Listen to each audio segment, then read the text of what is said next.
Get your squad together and move out against rebel forces in Valkyria Chronicles 2, the sequel to the 2008 PS3 sleeper hit. Though the new visual direction may give veterans pause, deep down you'll find the same strategy mechanics that made the original a standout. Have any unforeseen complications marred the PSP transition? You bit me! I can't believe you bit... Why did you bite me?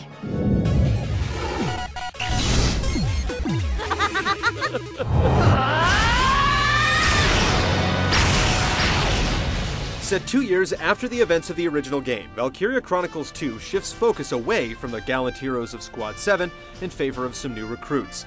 Though Gallia successfully staved off the Empire's invasion, the peace didn't last long. A rebel faction hell-bent on unseating the Queen arises from within Gallia's own borders, and it's up to these new cadets to rise up and quell the insurrection before civil war consumes the entire nation. Those bells mean you've been summoned to battle.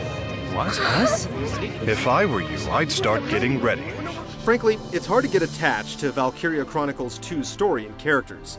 The change to a cliched anime high school setting was ill-advised, and the narrative abandons much of the framework put in place by the original game.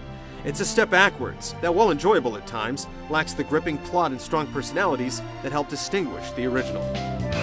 You gotta be kidding me.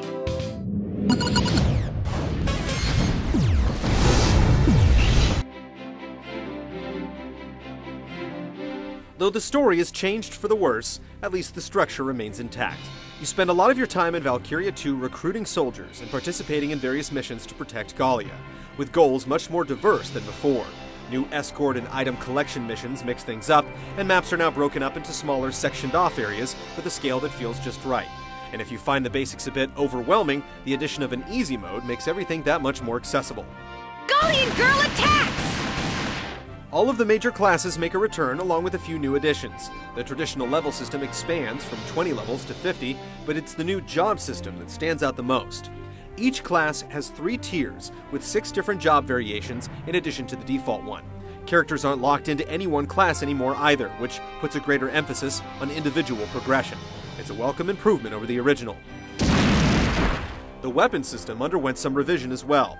You can still equip weapons to individual soldiers after purchasing and upgrading them, but now you also have to obtain raw materials to develop certain gear.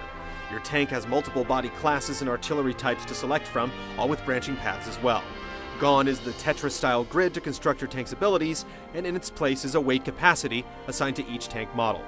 Multiplayer is available in the form of local co-op and versus scenarios, and the game supports ad hoc party for online play. Every mission in the campaign is playable by up to 4 players in co-op mode, and bringing friends along greatly increases your chances of success, even making missions a little too easy at times. Versus mode, meanwhile, pits 2 players against each other in a lengthy struggle to capture and defend bases. Despite some slight latency, the multiplayer component really strengthens the package. Marching to victory will easily take at least 50 hours, and you can log countless more in multiplayer matches. In terms of features, Valkyria Chronicles 2 is possessed of everything that made the original so good, and the revisions and additions only enhance the bottom line. Enemy down! Now's our chance! Follow them!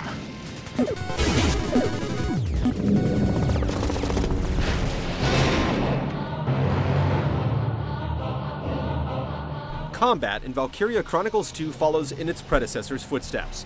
You take turns with the enemy forces, each side spending its command tokens to move its team around like pieces on a chessboard.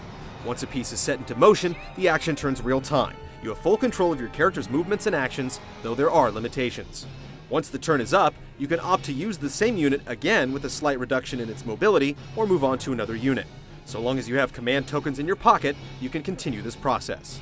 When the time comes to take aim, the game suspends all enemy activity, allowing you to focus on your target. Shots fired can hit anywhere within the aiming reticle's range, so the closer you are, the more effective your weapon is. Coming at you! You can also try for headshots that deal more damage, but the trade-off is you have a higher probability of missing. Depending on how you approach a foe, there's a chance that they can outright dodge your attack or be completely taken by surprise. Most weapons follow this pattern, though few have slightly different mechanics. Tactics for each unit boil down to its class. Each has strengths and weaknesses that make it thrive in certain situations. No single class is too overpowered, something that couldn't be said for the first game. Most objectives can be tackled in a variety of ways, and the various setups support a multitude of playstyles. The way that maps are structured into smaller connected areas is initially disorienting, but it's easy to grasp after only a mission or two. Since there are base camps in each separate area, it's easy to recover from bad unit placement at the beginning of a mission. The overall effect of fighting along multiple fronts encourages lateral thinking that extends from the setup phases of a battle into the moment-to-moment fighting. Here I go! You'll also want to pay attention to your squad's morale, which increases as you perform well and decreases as the enemy gains the upper hand. Certain passive skills have a higher probability of being triggered when morale is high, but in practice, it's a minimal factor in most battles, unless it hits 0, in which case it's game over. On the other hand, environmental effects have a more significant and immediate impact on the battles. Various weather conditions can deter accuracy, impede movement, and generally wreak havoc on your forces. It's an attack!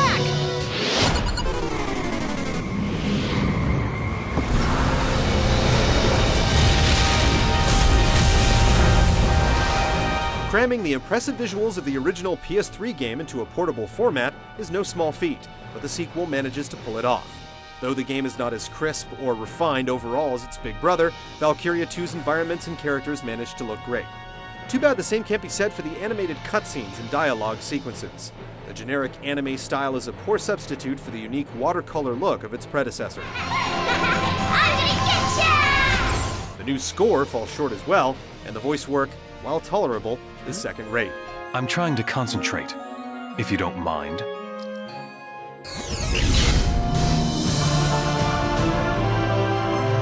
Though the presentation isn't up to the original stellar standards, the core of what made Valkyria Chronicles such a breakthrough is preserved and refined in the sequel. If you enjoyed the original, or are just looking for a good strategy RPG, you'll be hard-pressed to do better than Valkyria Chronicles 2.